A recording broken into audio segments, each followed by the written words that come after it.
역대하 1장 1절에서 17절입니다.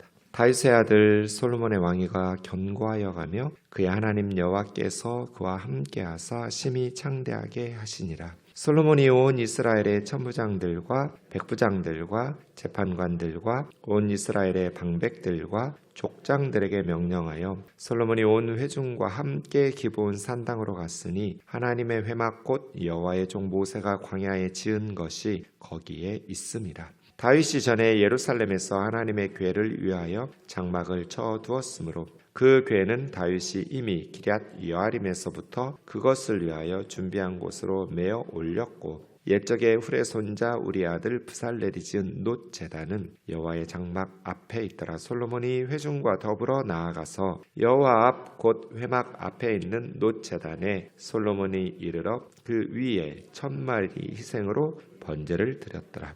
그날 밤에 하나님이 솔로몬에게 나타나 그에게 이르시되 내가 내게 무엇을 주랴 너는 구하라 하시니 솔로몬이 하나님께 말하되 주께서 전에 큰 은혜를 내 아버지 다윗에게 베푸시고 내가 그를 대신하여 왕이 되게 하셨사오니 여호와 하나님이여 원하건대 주는 내 아버지 다윗에게 허락하신 것을 이제 굳게 하옵소서. 주께서 나를 땅에 티끌같이 많은 백성의 왕으로 삼으셨사오니 주는 이제 내게 지혜와 지식을 주사 이 백성 앞에서 출입하게 하옵소서. 이렇게 많은 주의 백성을 누가 능히 재판하리이까 하니 하나님이 솔로몬에게 이르시되 이런 마음이 내게 있어서 부나 재물이나 영광이나 원수의 생명 멸하기를 구하지 아니하며 장수도 구하지 아니하고 오직 내가 내게 다스리게 한 내 백성을 재판하기 위하여 지혜와 지식을 구하였으니 그러므로 내가 내게 지혜와 지식을 주고 부와 재물과 영광도 주리니 내 전의 왕들도 이런 일이 없었거니와 내 후에도 이런 일이 없으리라 하시니라.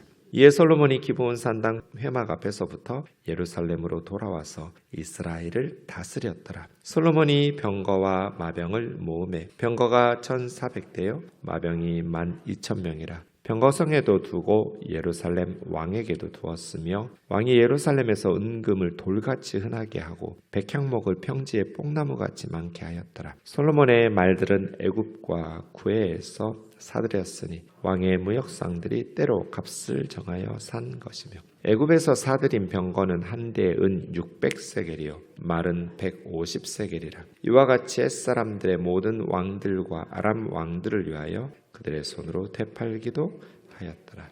아멘. 오늘부터 역대하의 말씀을 묵상하겠습니다. 원래는 역대상하, 역대기가 한 권의 성경이었는데 이스라엘 말 히브리어로 된 구약 성경을 최초로 외국어로 번역한 게 70인경, 70인 성경 혹은 70인 번역해서 70인경 혹은 70인역 이렇게 말하는 셉투아진트입니다.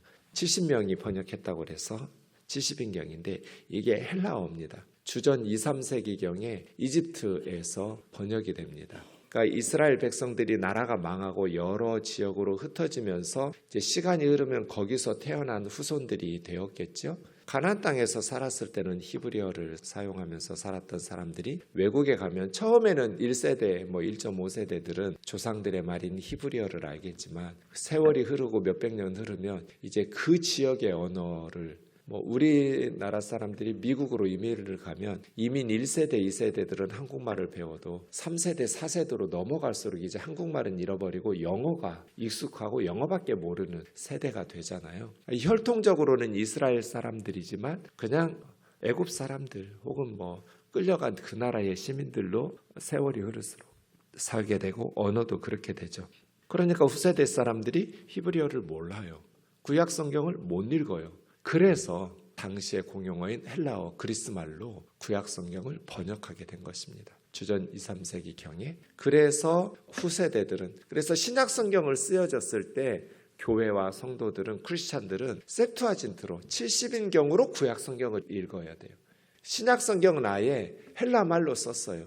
왜냐하면 히브리 말로 쓰면 이스라엘 사람들밖에 모르니까. 로마 제국도 헬라어를 공용어로 썼거든요. 그래서 그리스 말을 처음부터 신약 성경은 써서 모두 다 읽을 수 있도록 했지만 그래서 신약 성경이 구약 성경을 인용할 때 70인경의 내용을 인용하는 거예요. 그것을 기억하면 되는데, 이 역대기가 원래는 한 권이었는데 70인경에서 둘로 나눠요. 분량이 너무 두꺼워지니까. 그래서 역대상, 역대하로 나누고, 그거 그대로 라틴어 불가타역에서도 그대로 두 권으로 나누어서 지금까지도 역대상하로 분책해서 두 권의 성경으로 우리가 읽고 있는 거죠. 원래는 역대상하는 한 권의 성경이었다. 이건 무슨 뜻이에요? 역대하를 우리가 제대로 알려면 역대상부터 읽어야 된다. 역대상을 제대로 알려면 역대하까지 읽어야 된다. 한 권의 저자들이 쓴 한 권의 성경이었으니까 말이에요. 그걸 항상 염두하면서 읽으시는 것이 좋습니다. 저는 역대상하, 역대기를 볼 때 신명기 같다고 저는 느껴요. 이게 무슨 말일까요, 여러분? 왜 역대기를 신명기처럼 읽는다고 생각할까요? 신명기는 40년 전에 시내산에 주셨던 십계명과 율법을, 이건 어디에 있어요? 출애굽기와 레위기에 있죠. 40년 전에 출애굽 직후에 주셨던 하나님의 율법을 광야 생활 40년 끝나면서, 그럼 이제 40년 끝났으면 이 사람들은 어디로 가야 돼요? 가나안 땅으로. 광야 생활이 끝났으니까 요단강을 건너서 가나안 땅에서 살아야 되잖아요. 이게 신명기예요.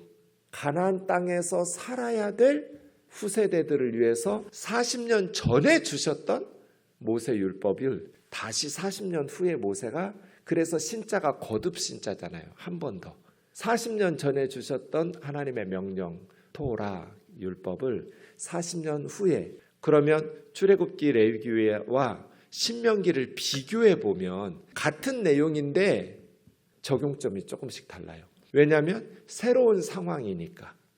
역대상하는 신명기 같아요. 열왕기상하, 사무엘상하 내용 거의 그대로예요. 그런데 해석하는 게 조금씩 달라요. 그대로 옮긴 것이 아니라 같은 사건이에요. 같은 사건인데 상황이 달라졌거든요. 사무엘상하, 열왕기상하를 쓰던 상황이 이제는 나라 망하고 포로지에 끌려가서 혹은 포로 후 귀환해서 이런 어떤 역사적 비극을 경험하고 나서 새로운 희망의 역사를 밝히기 위해서, 역사의 희망을 찾기 위해서 이미 알고 있는 역사들을 다시 역대상하로 쓴 거거든요. 내용은, 사건은 같지만 그것을 바라보고 적용하는 상황들이, 이것은 역사 왜곡이 아니에요. 그 역사를 잘못된 것으로 뜯어 고치는 것이 아니라 그 역사를 그대로 인정하면서 그대로 가지고 와서 자기들의 상황 속에서 적용하는 거예요. 그러면서 역사를 재해석하고 절망적인 상황 속에서 이스라엘이 어떻게 해야 새로운 희망의 역사를 일구면서 살 수 있는가. 그래서 역대하 29장 36장 이제 끝에 가면 나라가 멸망했다는, 우리는 내용 다 알고 있잖아요. 사무엘 상하, 열왕기 상하에서 시드기야 시대에 유다도 멸망한다, 나라가 멸망한다라는 것을 기술하고 끝나지 않고 역대하에서는 새로운 희망을 덧붙이면서 끝나요. 나라는 망했다. 그러나 새로운 시작, 새로운 역사의 희망이 있다 하면서 역대하가 마무리되는 것이죠. 그래서 신명기처럼 역대상하를 읽을 때는 앞에 있는 열왕기 상하, 사무엘 상하, 역대상은 사무엘 상하를 비교하고 이제 역대하는 열왕기 상하를 비교하면서 같이 읽으면 이 부분이 달라지는구나, 표현이 달라지면서 왜 그렇게 표현했는지 우리가 생각하면서 공부하시듯 역대상하를 읽으시면 더 많은 것들을 깨달을 수 있습니다. 1장에서 9장까지는 솔로몬 스토리입니다. 역대상하에서는 여러분이 알고 있는 것처럼 분열왕국 이후에 북이스라엘의 왕들의 이야기는 생략합니다. 남유다의 왕들 스토리만 기록합니다. 이들의 입장에서 볼 때 북이스라엘은 다윗 왕조를 배반한, 반역한 왕조이기 때문에 정통성이 없어요. 그래서 이스라엘은 12지파가 다 한 나라여야 된다. 나라의 분열을 기록하고 분열왕국 이야기하지만 북이스라엘이 멸망하던 히스기야 시대 스토리에서부터는 마치 통일왕국인 것처럼 히스기야에서부터 시드기야까지 역대하에서 기술하는 것들도 볼 수 있습니다. 어쨌든 이스라엘은 둘로 갈라져서는 안 된다. 한 나라이어야 한다. 이런 시각으로 보는 것이죠. 그래서 북이스라엘의 스토리는 없습니다. 역대기에는. 남유다의 왕들 이야기만 나옵니다. 1절 보시면 다윗의 아들 솔로몬의 왕위가 견고해 가며, 이렇게 견고하여 간다는 건 무슨 뜻이에요? 처음에 솔로몬이 등극했을 때 정국이 불안정했다는 뜻이에요. 견고해져 갔다. 처음에는 견고하지는 않았다. 왜요? 대부분의 아버지의 신하들, 리더들이 국방장관 요압 장군에서부터 다 솔로몬의 형 아도니아파에 속해 있었어요. 솔로몬이 왕이 되리라고 상상하지 못하고 대부분의 아비아달 대제사장과 요압 장군을 포함해서 대부분 아도니아라는 다윗의 아들에게 왕위를 계승할 줄 알았어요. 솔로몬이 왕이 등극할 때 불안정했어요. 그런데 왕위가 견고해 갔어요. 그 이유가 무엇이냐고 밝혀요. 그의 하나님 여호와께서 그와 함께 하사. 이게 역대기예요. 열왕기상하고 비교해보면. 열왕기상은 솔로몬이 잘해서 그렇게 견고해 간 것처럼, 솔로몬이 잘 지혜롭게 통치해서 한 것처럼 되어 있지만, 이제 역대기에서는 그의 하나님 여호와께서 그와 함께 하사 심히 창대하게 하시니라. 솔로몬의 역할은 축소시키고 하나님의 은혜를 강조시켰어요. 젊었을 때는 막 우리 힘으로 뭔가 할 수 있을 것 같고 또 막 하는 것에 의미 부여를 하면서 사는 것 같아요. 젊었을 때는 막 열심히 일을 하면서 자기 힘으로 열심히 잘할 것 같죠. 이제 점점 나이가 드니까 이런 말씀들이 깨달아지죠. 하나님의 은혜가 더 커져가는 거예요.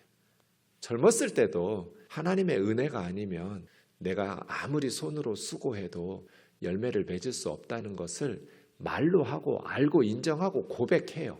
그런데 나이가 점점 들어가서 돌아보니까 하나님의 은혜가 훨씬 더 비율이 커져가고 높아가는 것을 깨닫게 되는 것 같아요. 나이가 들어가면서 저절로 말씀을 깨닫는 것들이 있죠.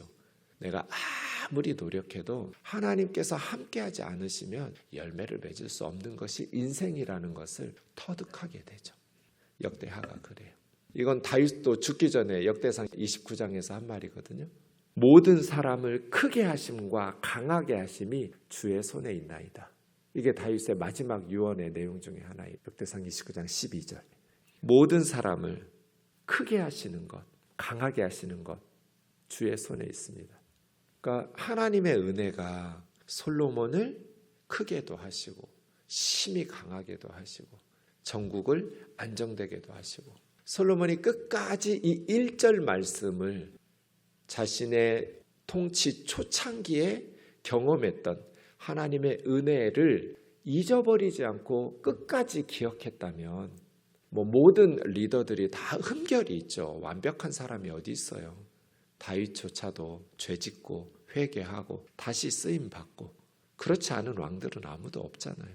솔로몬도 그렇게 이 1절에 하나님의 은혜를 끝까지 아버지처럼 기억하고 하나님께서 2번씩이나 나타나서 회개하도록, 우상 숭배를 버리고 하나님께로 돌아오도록 말씀하시고 많은 선지자들 보내서 회개하고 다시 돌아오도록 권면하셨는데, 솔로몬이 들었더라면 지옥 가지 않았을 텐데. 전 솔로몬 지옥 간 것 같거든요. 왜요? 1절을 잃어버려서.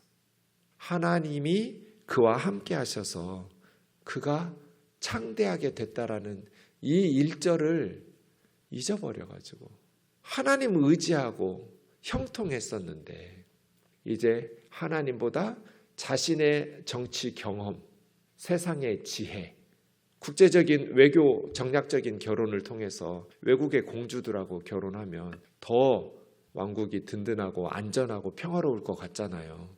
그 세상적 지혜죠. 그 여자들이 와가지고 다 이스라엘을 우상의 신전들을 지어놓으면서 왕의 마음을 바꿔놓고 우상에게 절하게 하고 우상 숭배자로 만들어버리니까 본인도 지옥에 가고 수많은 이스라엘 백성들을 지옥에 가고, 솔로몬 때문에 나라 둘로 쪼개지고 하나님의 심판을 받고 아들 망하고 나라 망하고 본인 망하고 그런 거잖아요. 영혼도 망하고 세상적으로 경제적으로 정치적으로 다 망하고 쪼그라들고 분열되고 전쟁하고, 이거야말로 동족상잔의 비극이죠. 한 이스라엘이 죽기 살기로 전쟁하고 싸우고, 이거 다 솔로몬 때문이에요. 그래서요, 초심을 잃어버리지 않고 하나님의 은혜를 기억하면서 끝까지 죽을 때까지 겸손하게 여호와께서 함께 하셔서 형통하게 된다라는 것을 잊어버리지 않았다면 우리도 마찬가지죠. 하나님의 은혜로 형통했으면 그 마음 잊어버리지 말고 끝까지 죽을 때까지 하나님이 함께 하셔야 내 손으로 하는 모든 일이 형통할 수 있다라는 것을 진정으로 믿고 고백하고 그렇게 살아낸다면 계속해서 하나님께서 주시는 은혜들을 누리고 다음 세대로 그 신앙의 유산을 물려주면서 다음 세대들이 본받아서 하나님과 함께하면서 형통한 이스라엘이 되었을 텐데, 그래서 역대하는 1장 1절이 핵심이에요. 이걸 지키냐? 지키는 왕은 형통했고 1장 1절을 지키지 못한 왕은 형통하지 못했어요. 그래서 우리에게도 우리의 행하는 모든 일이 어떻게 해야 되는가? 2절부터 보시면 솔로몬이 왕으로 통치하기 전에 무엇부터 했는지, 그러니까 솔로몬이 예루살렘에서 이스라엘 백성들을 통치하기 전에 13절 보세요. 이에 솔로몬이 기브온 산당 회막 앞에서 예루살렘으로 돌아와서 이스라엘을 다스렸더라. 이에 이스라엘을 다스렸더라. 13절이 왕의 직무 시작이에요. 그래서 제가 왕으로 직무를 시작하기 전에 2절부터 12절입니다. 이게 메시지예요. 무슨 뜻이에요? 솔로몬은 왕으로 통치하기 전에 뭐부터 했어요? 기브온 산당에 가서 제사부터 드렸어요. 예배부터 드렸죠. 여러분, 아버지여서 왕이 됐으니까 할 일이 얼마나 많아요. 국방, 외교, 경제, 정치, 사회, 여러 가지 교육, 이제 왕이 되었으니 파악해야 될 바쁜 일들이 얼마나 많냐고요. 그리고 또 아도니아 파들이 있잖아요. 정적들이 호시탐탐 노리고 있고 신경 쓰고 해야 될 일들이 너무너무 많았을 시기예요. 이때는.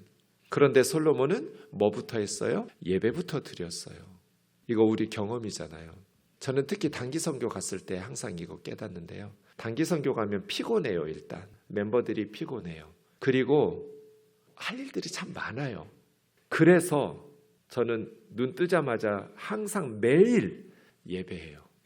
피곤하니까 해야 될 일들은 중요하고, 지금 온 교우들을 대표해서 갔는데 교우들은 지금 새벽부터 밤까지 기도해 주고 있을 텐데, 우리를 위해서 우리가 이 막중한 단기 선교의 사명을 잘 감당해야 되는데, 몸이 아무리 피곤하고 아무리 준비해야 될 일들이 많아도 하나님 앞에 예배부터 드려야 돼요. 왜냐하면 제가 어느 한 해인가 한번 그걸 소홀히 한 적이 있어요. 너무 피곤해하고 바쁘니까 쉬자, 내일 아침 기도 모임은, 예배 모임은 쉬자 했더니 다 틀어지는 거예요. 팀원들 사이에서 갈등 생기고 하는 일들도 열심히 하는데, 그래서 여러분, 바쁠수록 해야 될 일들이 중요할수록 기도하고 말씀 묵상하고 예배하는 것이 소홀하게 하고 그 일 열심히 하는 것은 어리석은 일이에요. 아무리 피곤하고 바빠도 기도부터 해야 되고 예배부터 드려야 돼요. 이게 역대하 1장의 교훈이에요. 솔로몬이 그렇게 바빴는데 다른 것 다 밀쳐놓고 기브온 산당에 가서, 예루살렘 성전 지을 때까지는 기브온 산당에서, 거기가 놋 제단이 있으니까요. 훌의 아들 부살렐이 만들었던 놋 제단이, 물론 언약궤는 예루살렘에 있어요. 아버지 다윗이 옮겨놨어요. 예루살렘에 임시 장막으로. 그러나 모세 때부터 지었던 성막은 기브온 산당, 산당은 산 높은 곳에 지은 이방 신들이 섬긴 신전이어서 사실은 구약에 보면 산당은 부정적인 장소예요. 우상 숭배로 변질되는 장소. 그러나 역대상 1장에서는 그런 부정적인 것을 의식해서인지 긍정적으로 해요. 모세 때부터 있었던 장막이 거기 있었다. 훌의 아들 부셀랄이 만들었던 놋 제단이 거기 있었다. 하나님의 장막이다. 표현들이 다 부정적인 것을 의식해서인지 긍정적으로 말해요. 그 기브온 산당에서 역대상에서는 1천 번제를 드렸다고 해요. 솔로몬이 개인적으로 성전 짓기 전에, 예루살렘 성전 짓기 전에 정기적으로 가서 제사한 것처럼 써요. 미완료형으로. 근데 역대상에서는 한 번 드린 것처럼 써요. 1,000마리의 희생으로 번제를 드렸더라. 그런데 개인적으로 솔로몬 혼자 드린 것이 아니라 온 백성과 함께 국가적인 행사처럼 기술해요. 그래서 이게 조금 차이가 나요. 솔로몬이 모든 리더들과 천부장들, 재판관들, 백부장들 그리고 온 백성과 함께 국가적인 행사로 기브온 산당에 올라가서 둘 다 맞을 것 같아요. 직무를 시작하기 전에 예배부터 시작했다. 우리 우면동 식구들은 예배를 소중히 여기고 날마다 개인 예배, 말씀 묵상하고 기도하는 혹은 가정 예배를 소중히 여겨야 돼요. 주일 오전 예배 교회에서 드리듯이 일주일에 한 번씩은 가정 예배 드리라고 그랬잖아요. 아무도 안 믿으면 혼자라도 하나님 우리 가정 예배 지금 드립니다. 이 가정이 교회와 같은 가정 되게 해주세요. 이 예배에 우리 후손들이 다 참여하게 해주세요. 우리 집이 교회처럼 예배의 장소 하나님의 집 되게 해주세요. 가정 예배. 그 다음 그 밤에 하나님께서 무엇을 원하느냐고 한 건 우리가 잘 알죠. 열왕기상 3장 9절에서는 듣는 마음이었어요. 듣는 마음 주세요. 백성들의 말을 잘 들어야 재판을 잘하겠죠. 근데 역대상에서는 지혜와 지식 이렇게 좀 더 포괄적으로 했어요. 백성을 잘 다스리도록 저에게 지혜와 지식을 주세요. 근데 지혜와 지식은 원래는 뭐예요? 듣는 마음이에요. 백성들의 말을 잘 귀담아 들어야 지혜로운 판단을 내릴 수 있어요. 나 혼자 왕궁에서 탁상공론하지 말고 현장에서 백성들의 말을 들어야 돼요. 이거 정말 중요한 얘기예요. 리더들에게. 직접 교육에 대해서 좋은 정책이 나오려면 선생님들하고 부모들 학교 현장의 소리를 들어야 돼요. 왜냐하면 거기서 맨날 사니까요. 선생님들은 학교에서. 거기에 답이 있어요. 현장에. 모든 것이 그래요. 듣는 마음. 근데 잘 안 들어요. 그러니까 정책이 지혜롭게 안 되는 것이죠. 하나님께서 감동하셨어요. 네가 부귀와 재물과 영광과 원수의 생명을 구하지 않고 또 오래 사는 장수의 복도 구하지 않고 백성 잘 다스리도록 지혜와 지식을 구하니 내가 전무후무한 지혜와 지식을 줄 거야. 그리고 이전에도 없었고 이후에도 없을 부와 영광과 재물과 모든 성공적인 필요도 채워줄 거야. 그러니까 우리가 무엇을 구해야 되는지 가르쳐주는 것이죠. 그래서 14절부터 마지막 17절까지는 하나님께서 얼마나 풍성하게 주셨는지 금과 은을 돌같이 뽕나무처럼 백향목, 레바논의 백향목 이거 다 수입해 와야 돼요. 레바논의 백향목을 뽕나무처럼 솔로몬 때는 흔하게 썼다. 그렇게 경제가 풍성했고 백성들이 평안했다는 것이죠. 또 애굽에서 왕의 무역상들이 말들과 마병을 때로 사들어왔다. 대량 구매한 거죠. 그런데 말 150세겔, 마병 한 대에 600세겔. 당시의 기록들과 보면 몇 배로 비싼, 그러니까 좋은 말들만 사온 거예요. 그리고 다시 되팔기도 하고. 솔로몬의 초창기 통치의 모습들이죠. 이게 다 1절에서 비롯된 거예요. 우리가 먼저 그의 나라와 그의 의를 구하면, 먼저 예배하고 하나님 앞에 바로 서면 나머지는 다 덤이에요. 더하여 주시리라.